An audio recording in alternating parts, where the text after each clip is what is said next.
बंदा पीछे से आया और उसने गोली साइड में रख के उससे पूछा हिंदू है कि मुसलमान है। मुसलमान है तो पहले कलमा पढ़ के दिखा।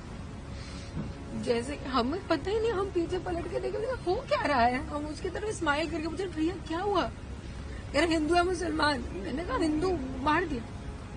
जम्मू कश्मीर के पहलगाम में हुए आतंकी हमले में उत्तर प्रदेश के कानपुर के एक युवक की भी मौत हो गई। कानपुर के शुभम द्विवेदी आतंकियों की गोली का शिकार हो गए। शुभम द्विवेदी की शादी फरवरी में हुई थी। वे परिवार के साथ कश्मीर की वादियों में घूमने गए थे, लेकिन पत्नी के सामने ही आतंकियों ने उनको मौत के घाट उतार दिया। कानपुर के इसी घर में कुछ समय पहले शहनाइयां बजी थी और अब आज यहां मातम पसरा है।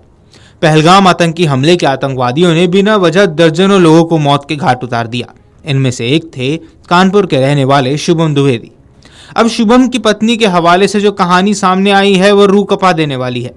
इस समय घर में सभी का रो रो कर बुरा हाल है। सुनिए उनकी पत्नी ने क्या कुछ कहा। एक बंदा पीछे से आया और उसने गोली साइड में रख के उससे पूछा हिंदू है कि मुसलमान है। मुसलमान है तो पहले कलमा पढ़ के दिखा।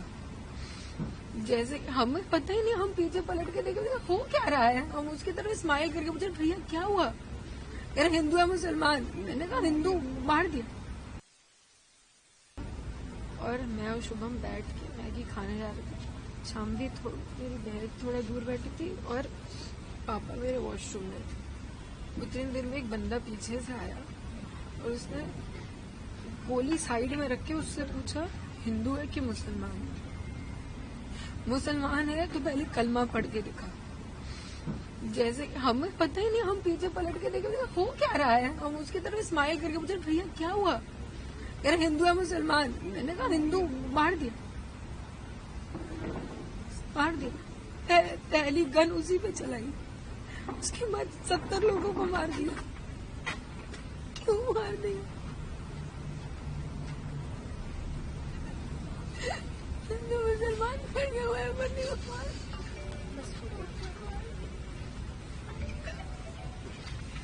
मंगलवार को हुए पहलगाम हादसे में कानपुर के शुभम द्विवेदी की आतंकियों ने गोली मारकर हत्या कर दी। रात करीब 11:15 बजे उनका शव लखनऊ एयरपोर्ट पहुंचा।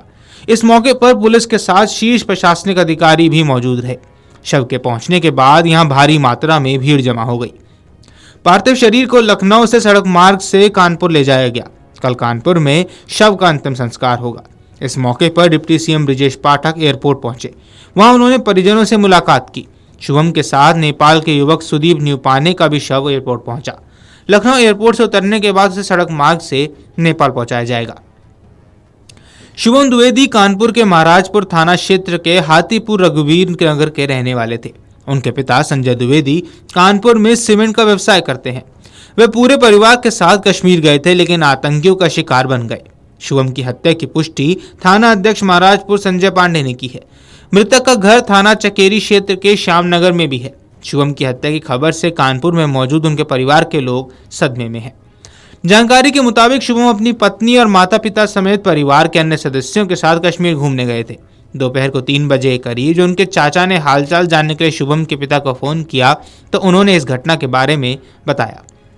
पहलगाम की बायरसान घाटी में मंगलवार को आतंकी हमले में 26 पर्यटकों की मौत हो गई, जबकि 17 लोग घायल हैं। आतंकियों ने पर्यटकों को निशाना बनाते हुए गोलीबारी की। आतंकी हमले के बाद बुधवार सुबह से सेना से लेकर एनआईए, पुलिस और अन्य एजेंसी अलर्ट मोड पर है। ड्रोन और हेलीकॉप्टर से चप्पे चप्पे पर निगरानी की जा रही है। साथ ही आतंकियों की तलाश की जा रही है। जम्मू कश्मीर से दिल्ली तक हाई अलर्ट है। बायरसन घाटी में हुए हमले में शामिल 2 स्थानीय आतंकियों की पहचान कर ली गई है। 2 पाकिस्तानी आतंकियों की भी पहचान हुई है। मंगलवार को आतंकियों ने करीब 20 मिनट तक AK-47 से गोलीबारी की। स्थानीय आतंकियों के नाम आदिल अहमद ठाकुर और अशीफ शेख अहमद बताए जा रहे हैं। मुख्यमंत्री योगी आदित्यनाथ ने आज पहलगाम आतंकी हमले में मारे गए शुभम द्विवेदी के एक परिवार से मुलाकात की और उन्हें सांत्वना दी। इस दौरान उन्होंने मीडिया से भी बातचीत की और मुख्यमंत्री ने कहा कि इस तरह का कायराना कृत्य बिल्कुल स्वीकार नहीं किया जाएगा। आतंकियों को नेस्तनाबूद करने का काम किया जाएगा। ताबूत पर अंतिम कील ठोकने की शुरुआत हो चुकी है। Video desk Amar Ujala dot com. अगर आप ये वीडियो YouTube पर देख रहे हैं तो हमारे चैनल को सब्सक्राइब कर बेल आइकन दबाएं और Facebook पर देख रहे हैं तो हमारे पेज को लाइक करें। 8 मिलियन प्लस सब्सक्राइबर, आपके इस भरोसे के लिए बहुत धन्यवाद।